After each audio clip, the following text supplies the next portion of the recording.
الحمد للہ رب العالمین والصلاة والسلام علی سید الانبیاء والمرسلین اما بعد فاعوذ باللہ من الشیطان الرجیم بسم اللہ الرحمن الرحیم۔ آج سیرت کا لیسن نمبر 9 ہے، جو کہ کتاب سیرت مصطفیٰ صلی اللہ تعالی علیہ وآلہ وسلم کے صفحہ نمبر 126 سے شروع ہوگا۔ آئیے بلا تمہید انشاءاللہ تعالی سیرت کی کتاب کو پڑھتے ہیں اور اس کی برکتیں حاصل کرتے ہیں۔ ہجرت حبشہ 5 نبوی، مطلب یہ ہے کہ جب اعلان نبوت کا 5واں سال تھا اس وقت یہ ہجرت ہوئی ہے، اور یہ حبشہ کی طرف ہوئی ہے، مکہ سے حبشہ، اسے ایتھوپیا بھی غالباً انگلش میں کہتے ہیں۔ کفار مکہ نے جب اپنے ظلم و ستم سے مسلمانوں پر عرصہ حیات تنگ کر دیا تو حضور رحمت عالم صلی اللہ تعالی علیہ وآلہ وسلم نے مسلمانوں کو حبشہ جا کر پناہ لینے کا حکم دیا۔ نجاشی، حبشہ کے بادشاہ کا نام اسحمہ اور لقب نجاشی تھا۔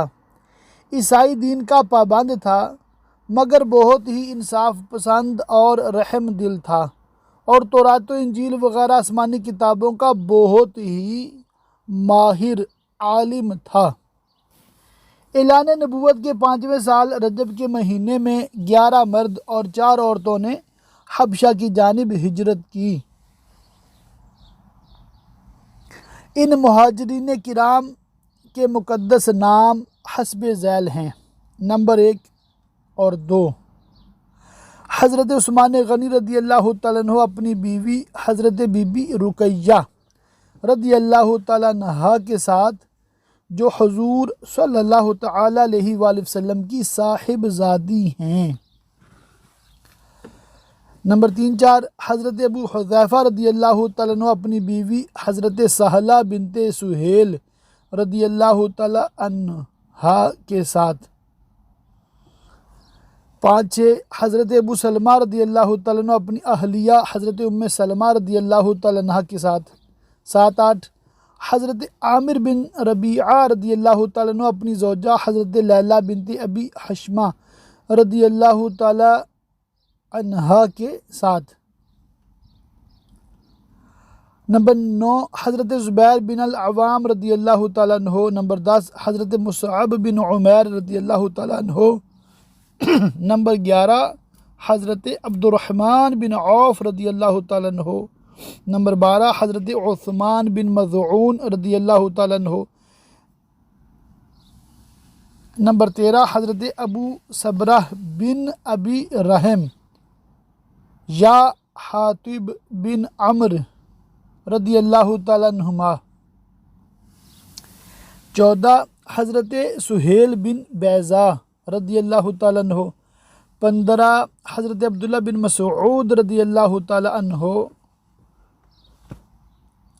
یہ وہ مطلب صحابہ اور صحابیات ہیں جنہوں نے مکہ سے حبشہ کی طرف ہجرت فرمائی۔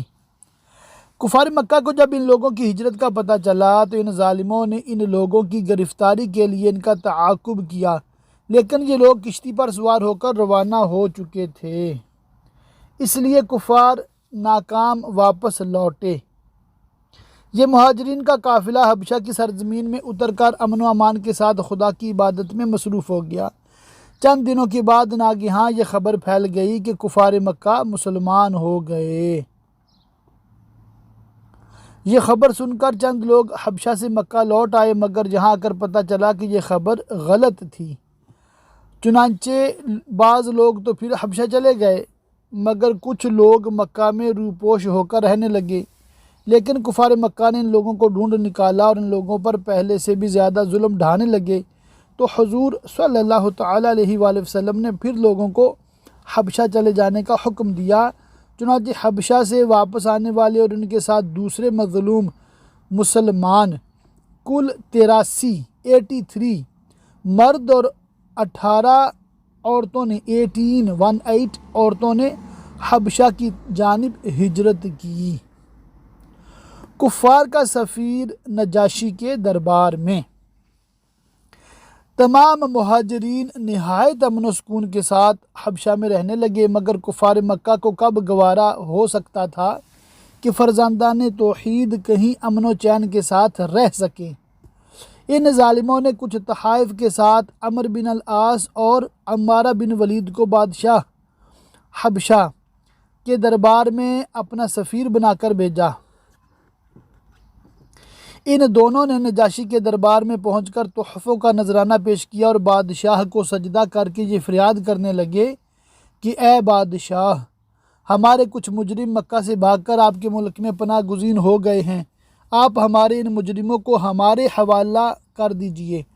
یہ سن کر نجاشی بادشاہ نے مسلمانوں کو دربار میں طلب کیا اور حضرت علی رضی اللہ تعالیٰ عنہ کے بھائی حضرت جعفر رضی اللہ تعالیٰ عنہ مسلمانوں کے نمائندہ بن کر گفتگو کے لیے آگے بڑھے اور دربار کے آداب کے مطابق بادشاہ کو سجدہ نہیں کیا بلکہ صرف سلام کر کے کھڑے ہو گئے۔ درباریوں نے ٹوکا تو حضرت جعفر رضی اللہ تعالیٰ عنہ نے فرمایا کہ ہمارے رسول صلی اللہ تعالیٰ علیہ وآلہ وسلم نے خدا کے سوا کسی کو سجدہ کرنے سے منع فرمایا ہے، اس لیے میں بادشاہ کو سجدہ نہیں کر سکتا۔ اس کے بعد حضرت جعفر بن ابی طالب رضی اللہ تعالیٰ عنہ نے دربار شاہی میں اس طرح تقریر شروع فرمائی کہ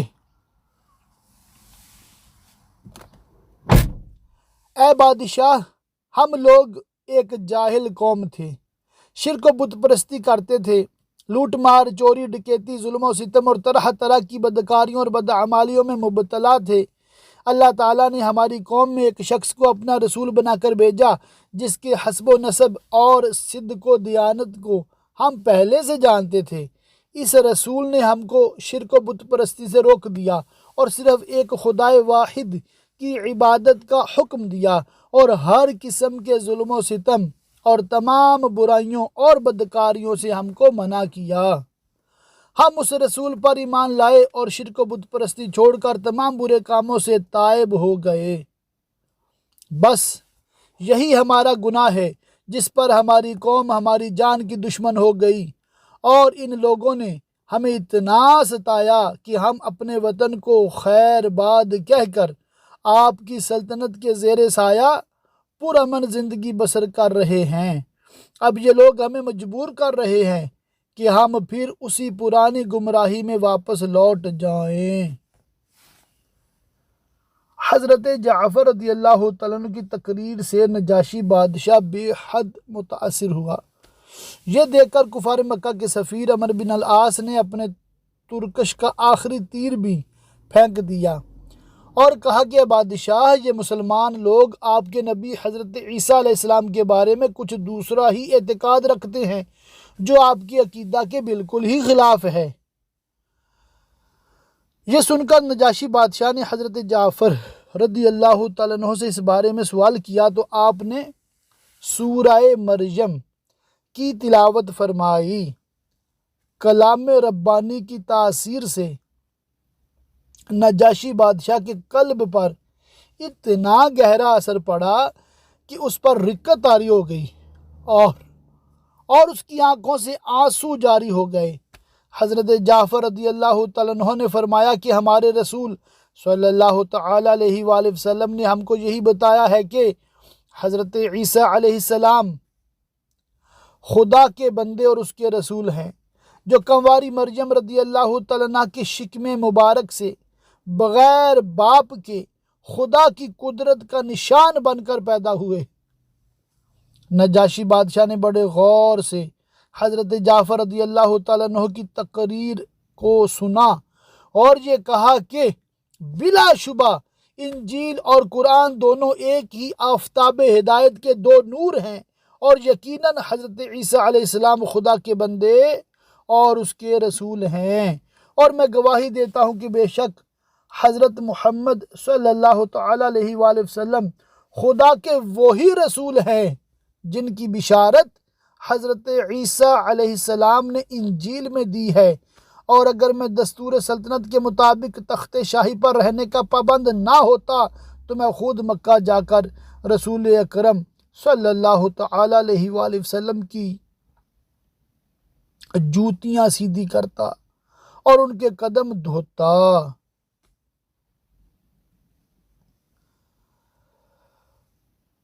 بادشاہ کی تقریر سن کر اس کے درباری جو کٹر قسم کے عیسائی تھے ناراض و برہم ہو گئے، مگر نجاشی بادشاہ نے جوش ایمانی میں سب کو ڈانٹ پھٹکار کر خاموش کر دیا اور کفار مکہ کے تحفوں کو واپس لوٹا کر عمرو بن العاص اور عمارہ بن ولید کو دربار سے نکلوا دیا اور مسلمانوں سے کہہ دیا کہ تم لوگ میری سلطنت میں جہاں چاہو امن و سکون کے ساتھ آرام و چین کی زندگی بسر کرو، کوئی تمہارا کچھ بھی نہیں بگاڑ سکتا۔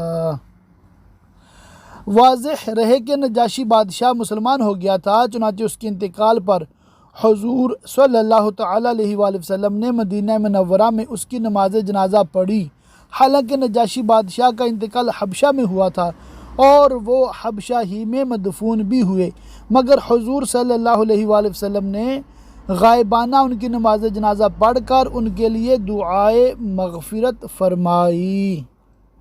اب یہاں پر ایک سوال آپ لوگوں کے ذہن میں آ جائے گا کہ آج کے دور میں بھی بعض لوگ غائبانہ نماز جنازہ پڑھتے ہیں، تو کیا اس طرح پڑھ سکتے ہیں؟ دیکھیں، فقہ حنفی میں غائبانہ نماز جنازہ جائز نہیں ہے، اور نبی پاک صلی اللہ علیہ وآلہ وسلم کا یہ عمل مبارک جو ہے یہ آپ کے خصائص میں سے ہے، کہ آپ کی خصوصیات میں سے ہے۔ آپ کے لیے یہ بالکل ظاہر جائز، روا اور مناسب عمل تھا، مگر آپ کے علاوہ کسی صحابی نے کبھی غائبانہ نماز جنازہ کسی کی بھی نہیں پڑھی، ٹھیک ہے؟ تو یہی ہمارا بھی عمل ہے احناف کا، اور اسی پر ہم کو بھی کاربند رہنا چاہیے۔ ہاں، دعائے مغفرت ظاہر کسی کے لیے کبھی بھی زندہ ہو جو فوت شدہ ہو اس کے لیے کی جا سکتی ہے۔ حضرت ابوبکر اور ابن دغنہ۔ حضرت ابوبکر صدیق رضی اللہ تعالیٰ عنہ نے بھی حبشہ کی طرف ہجرت کی، مگر جب آپ رضی اللہ تعالیٰ عنہ مقام برق الغماد میں پہنچے تو قبیلہ کارہ کا سردار مالک بن دغنہ راستے میں ملا اور دریافت کیا کہ کیوں اے ابوبکر کہاں چلے؟ آپ رضی اللہ تعالیٰ عنہ نے اہل مکہ کے مظالم کا تذکرہ فرماتے ہوئے کہا کہ اب میں اپنے وطن مکہ کو چھوڑ کر خدا کی لمبی چوڑی زمین میں پھرتا رہوں گا اور خدا کی عبادت کرتا رہوں گا۔ ابن دغنہ نے کہا کہ اے ابوبکر، آپ جیسا آدمی نہ شہر سے نکل سکتا ہے نہ نکالا جا سکتا ہے، آپ دوسروں کا بار اٹھاتے ہیں، مہمانان حرم کی مہمان نوازی کرتے ہیں، خود کما کما کر مفلسوں اور محتاجوں کی مالی امداد کرتے ہیں، حق کے کاموں میں سب کی امداد و اعانت کرتے ہیں۔ آپ میرے ساتھ مکہ واپس چلیے، میں آپ کو اپنی پناہ میں لیتا ہوں۔ ابن دغنہ آپ رضی اللہ تعالیٰ عنہ کو زبردستی مکہ واپس لایا اور تمام کفار مکہ سے کہہ دیا کہ میں نے ابو بکر رضی اللہ تعالیٰ عنہ کو اپنی پناہ میں لے لیا ہے، لہٰذا خبردار کوئی ان کو نہ ستائے۔ کفار مکہ نے کہا کہ ہم کو اس شرط پر منظور ہے کہ ابو بکر اپنے گھر کے اندر چھپ کر قرآن پڑھیں تاکہ ہماری عورتوں اور بچوں کے کان میں قرآن کی آواز نہ پہنچے۔ ابن دغنہ نے کفار کی شرط کو منظور کر لیا اور حضرت ابو بکر صدیق رضی اللہ تعالیٰ عنہ چند دنوں تک اپنے گھر کے اندر قرآن پڑھتے رہے، مگر حضرت ابو بکر رضی اللہ تعالیٰ عنہ کے جذبہ اسلامی اور جوش ایمانی نے یہ گوارا نہیں کیا کہ معبودان باطل لات و عزیٰ کی عبادت تو علل اعلان ہو اور معبود برحق اللہ تعالی کی عبادت گھر کے اندر چھپ کر کی جائے۔ چنانچہ آپ رضی اللہ تعالیٰ عنہ نے گھر کے باہر اپنے صحن میں ایک مسجد بنا لی اور اس مسجد میں علل اعلان نمازوں میں بلند آواز سے قرآن پڑھنے لگے، اور کفار مکہ کی عورتیں اور بچے بھیڑ لگا کر قرآن سننے لگے۔ یہ منظر دیکھ کر کفار مکہ نے ابن دغنہ کو مکہ بلایا اور شکایت کی کہ ابو بکر گھر کے باہر قرآن پڑھتے ہیں، جس کو سننے کے لیے ان کے گرد ہماری عورتوں اور بچوں کا میلہ لگ جاتا ہے۔ اس سے ہم کو بڑی تکلیف ہوتی ہے، لہٰذا تم ان سے کہہ دو کہ یا تو وہ گھر میں قرآن پڑھیں، ورنہ تم اپنی پناہ کی ذمہ داری سے دستبردار ہو جاؤ۔ چنانچہ ابن دغنہ نے حضرت ابوبکر صدیق رضی اللہ تعالیٰ عنہ سے کہا کہ اے ابو بکر رضی اللہ تعالیٰ عنہ، آپ گھر کے اندر چھپ کر قرآن پڑھیں، ورنہ میں اپنی پناہ سے کنارہ کش ہو جاؤں گا۔ اس کے بعد کفار مکہ آپ کو ستائیں گے تو میں اس کا ذمہ دار نہیں ہوں گا۔ یہ سن کر حضرت ابوبکر صدیق رضی اللہ تعالیٰ عنہ نے فرمایا، اے ابن دغنہ، تم اپنی پناہ کی ذمہ داری سے الگ ہو جاؤ، مجھے اللہ تعالیٰ کی پناہ کافی ہے اور میں اس کی مرضی پر راضی برضا ہوں۔ حضرت حمزہ مسلمان ہو گئے، سبحان اللہ سبحان اللہ۔ اعلان نبوت کے چھٹے سال حضرت حمزہ اور حضرت عمر رضی اللہ تعالیٰ عنہما دو ایسی ہستیاں دامن اسلام میں آ گئیں جن سے اسلام اور مسلمانوں کے جاہ و جلال اور ان کی عزت و اقبال کا پرچم بہت ہی سر بلند ہو گیا۔ حضور صلی اللہ علیہ وآلہ وسلم کے چچاؤں میں حضرت حمزہ کو آپ صلی اللہ علیہ وآلہ وسلم سے بڑی والہانہ محبت تھی، اور وہ صرف 2-3 سال حضور سے عمر میں زیادہ تھے، اور چونکہ انہوں نے بھی حضرت سویبہ کا دودھ پیا تھا اس لیے حضور کے رضاعی بھائی بھی تھے۔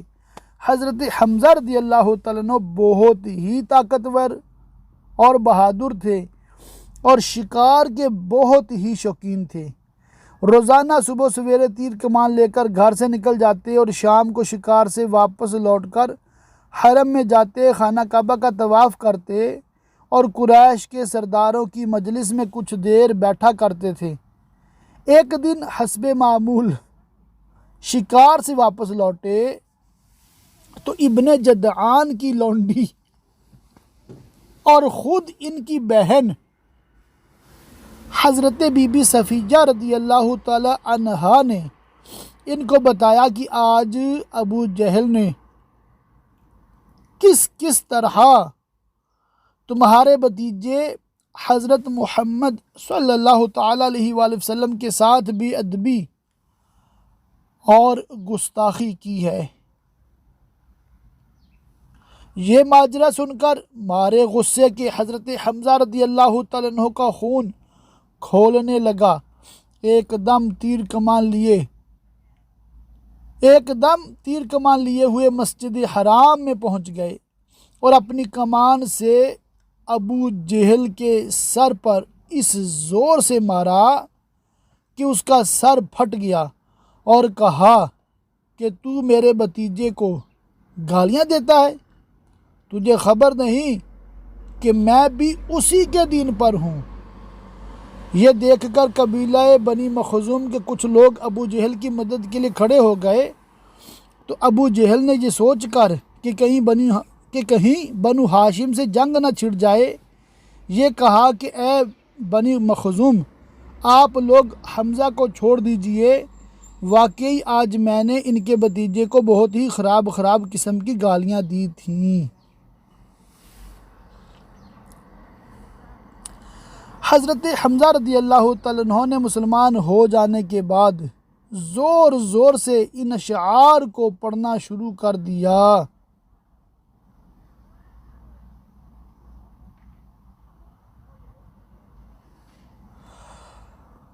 میں اللہ تعالیٰ کی حمد کرتا ہوں جس وقت کہ اس نے میرے دل کو اسلام اور دین حنیف کی طرف ہدایت دی۔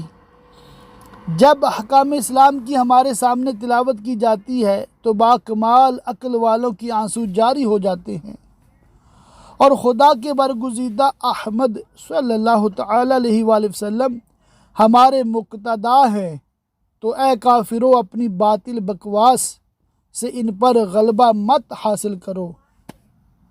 تو خدا کی قسم ہم انہیں قوم کفار کے سپرد نہیں کریں گے، حالانکہ ابھی تک ہم نے ان کافروں کے ساتھ تلواروں سے فیصلہ نہیں کیا۔ ماشاء اللہ، سبحان اللہ۔ حضرت عمر رضی اللہ تعالیٰ عنہ کا اسلام۔ حضرت حمزہ رضی اللہ تعالیٰ عنہ کے اسلام لانے کے بعد تیسرے ہی دن حضرت عمر رضی اللہ تعالیٰ عنہ بھی دولت اسلام سے مالا مال ہو گئے۔ آپ رضی اللہ تعالیٰ عنہ کے مشرف با اسلام ہونے کے واقعات میں بہت سی روایات ہیں۔ ایک روایت یہ ہے کہ آپ رضی اللہ تعالیٰ عنہ ایک دن غصہ میں بھرے ہوئے ننگی تلوار لے کر اس ارادہ سے چلے کہ آج میں اسی تلوار سے پیغمبر اسلام کا خاتمہ کر دوں گا۔ اتفاق سے راستہ میں حضرت نعیم بن عبداللہ قریشی رضی اللہ تعالیٰ عنہ سے ملاقات ہو گئی۔ یہ مسلمان ہو چکے تھے، مگر حضرت عمر رضی اللہ تعالیٰ عنہ کو ان کے اسلام کی خبر نہیں تھی۔ حضرت نعیم بن عبداللہ رضی اللہ تعالیٰ عنہ نے پوچھا کہ کیوں اے عمر، اس دوپہر کی گرمی میں ننگی تلوار لے کر کہاں چلے؟ کہنے لگے کہ آج بانی اسلام کا فیصلہ کرنے کے لیے گھر سے نکل پڑا ہوں۔ انہوں نے کہا کہ پہلے اپنے گھر کی خبر لو، تمہاری بہن فاطمہ بنت خطاب اور تمہارے بہنوئی سعید بن زید بھی تو مسلمان ہو گئے ہیں۔ یہ سن کر آپ بہن کے گھر پہنچے اور دروازہ کھٹکھٹایا۔ گھر کے اندر چند مسلمان چھپ کر قرآن پڑھ رہے تھے۔ حضرت عمر رضی اللہ تعالیٰ عنہ کی آواز سن کر سب لوگ ڈر گئے اور قرآن کے اوراق چھوڑ کر ادھر ادھر چھپ گئے۔ بہن نے اٹھ کر دروازہ کھولا تو حضرت عمر رضی اللہ تعالیٰ عنہ چلا کر بولے کہ اے اپنی جان کی دشمن، کیا تو بھی مسلمان ہو گئی ہے؟ پھر اپنے بہنوئی حضرت سعید بن زید رضی اللہ تعالیٰ عنہ پر جھپٹے اور ان کی داڑھی پکڑ کر ان کو زمین پر پٹخ دیا اور سینے پر سوار ہو کر مارنے لگے۔ ان کی بہن حضرت فاطمہ رضی اللہ تعالیٰ عنہ اپنے شوہر کو بچانے کے لیے دوڑ پڑی تو حضرت عمر رضی اللہ تعالیٰ عنہ نے ان کو ایسا تمانچہ مارا کہ ان کے کانوں کے جھومر ٹوٹ کر گر پڑے اور ان کا چہرہ خون سے لہولہان ہو گیا۔ بہن نے صاف صاف کہہ دیا کہ اے عمر، سن لو، تم سے جو ہو سکے کر لو، مگر اب اسلام دل سے نہیں نکل سکتا۔ حضرت عمر رضی اللہ تعالیٰ عنہ نے بہن کا خون آلودہ چہرہ دیکھا اور ان کا عزم و استقامت سے بھرا ہوا یہ جملہ سنا تو ان پر رقت طاری ہو گئی اور ایک دم دل نرم پڑ گیا۔ تھوڑی دیر تک خاموش کھڑے رہے، پھر کہا کہ اچھا تم لوگ جو پڑھ رہے تھے مجھے بھی دکھاؤ۔ بہن نے قرآن کے اوراق کو سامنے رکھ دیا، اٹھا کر دیکھا تو اس آیت پر نظر پڑی کہ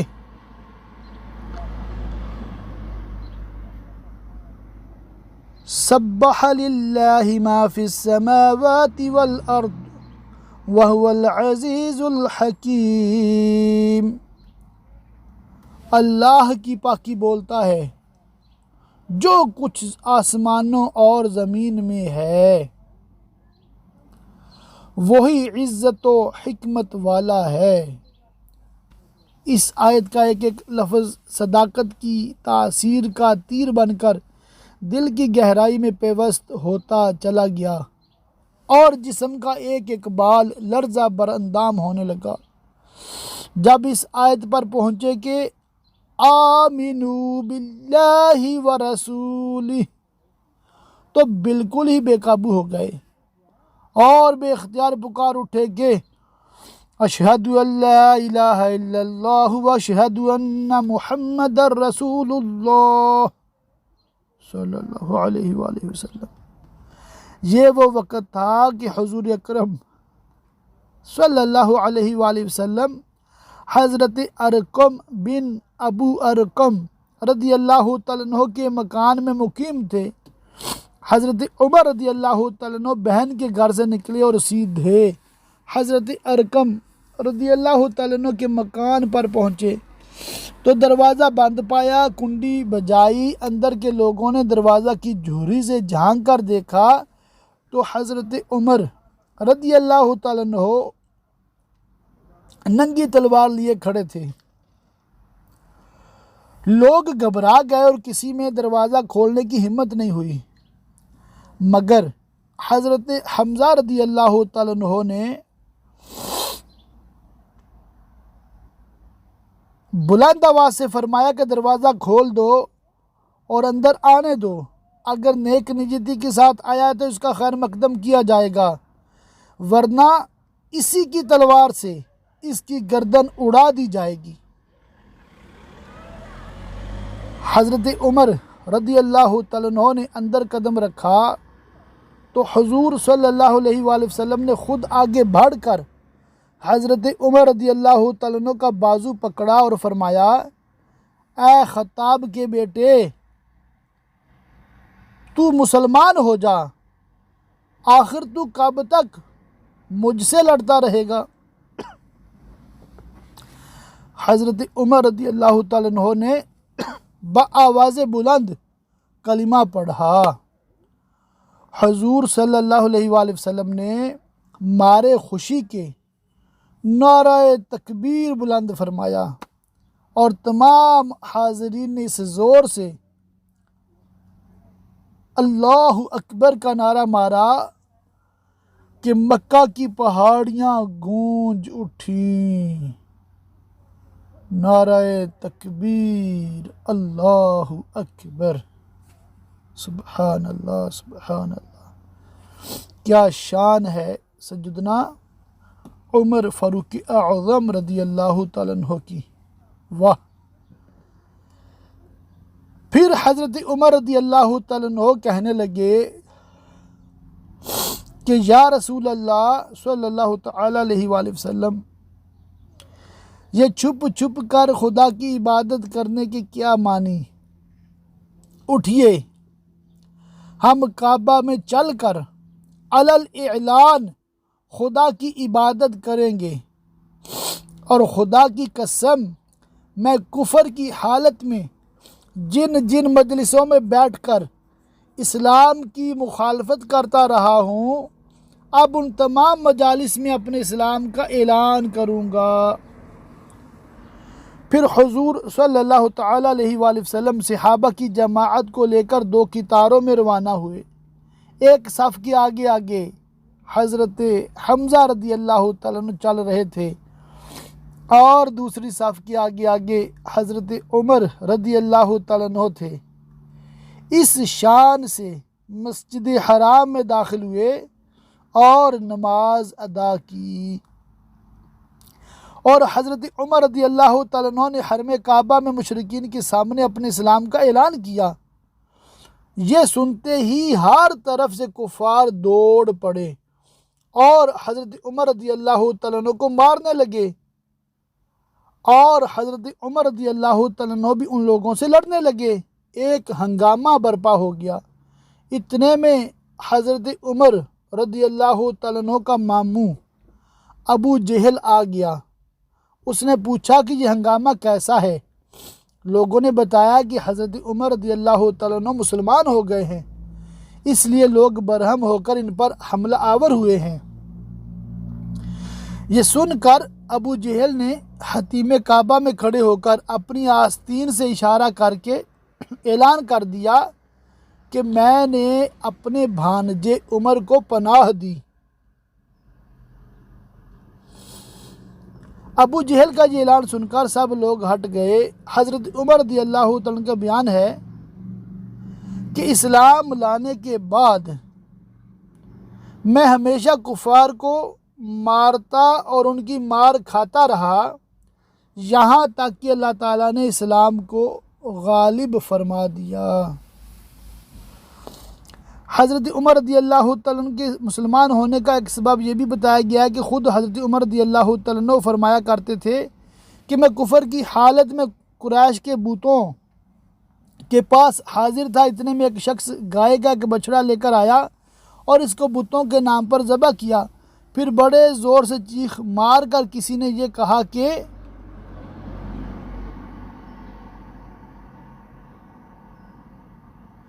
یا جلیح امر نجیح رجل فصیح یقول لا الہ الا اللہ، یہ آواز سن کر سب لوگ وہاں سے بھاگ کھڑے ہوئے، لیکن میں نے یہ عزم کر لیا کہ میں اس آواز دینے والے کی تحقیق کیے بغیر ہرگز یہاں سے نہیں ٹلوں گا۔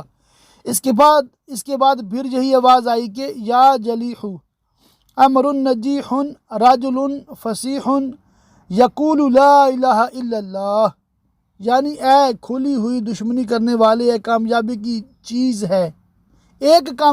چیز ہے کہ ایک فصاحت والا آدمی لا الہ الا اللہ کہہ رہا ہے، حالانکہ بتوں کے آس پاس میرے سوا دوسرا کوئی بھی نہیں تھا۔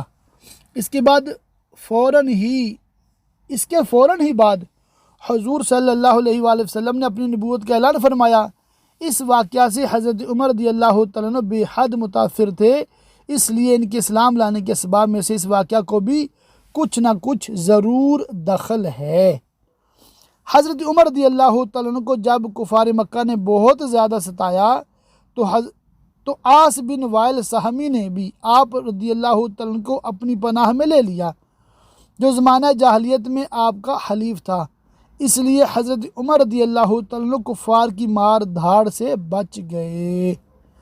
اللہ تعالیٰ سے دعا ہے اللہ تعالیٰ ہمیں اسی طرح علم دین سیکھنے، عمل کرنے اور یہ دین اسلام کی پیاری پیاری تعلیمات سب لوگوں تک پہنچاتے رہنے کی توفیق مرحمت فرمائے۔